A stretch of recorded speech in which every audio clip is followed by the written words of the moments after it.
পুরনো আইন দিয়ে মাদকদ্রব্যের পাচার ও ব্যবহার নিয়ন্ত্রণ সম্ভব নয় বলে মন্তব্য করে স্বরাষ্ট্রমন্ত্রী সালাউদ্দিন আহমেদ। বলেছেন, আগামী ২-১ দিনের মধ্যে মাদক প্রতিরোধ আইন সংশোধনী সংসদে উপস্থাপন করা হবে। রাজধানীর ওসমানী স্মৃতি মিলনায়তনে মাদকদ্রব্যের অপব্যবহার ও অবৈধ পাচার বিরোধী আন্তর্জাতিক দিবসে তিনি এই কথা বলেন। এ সময় স্বরাষ্ট্রমন্ত্রী বলেন, জুয়া এবং মাদক মুক্ত দেশ গঠন বিএনপির অঙ্গীকার। সে লক্ষ্যে কাজ করছে সরকার।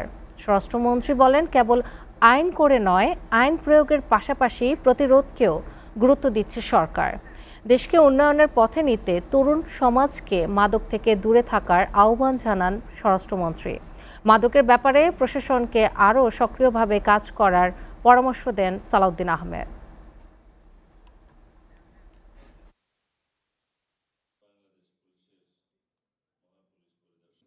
ওয়ার্ল্ড হেলথ অর্গানাইজেশনের মঞ্চে আহ্বান জানাচ্ছি জনাব মোহাম্মদ সাইফুল্লাহ রুবাব।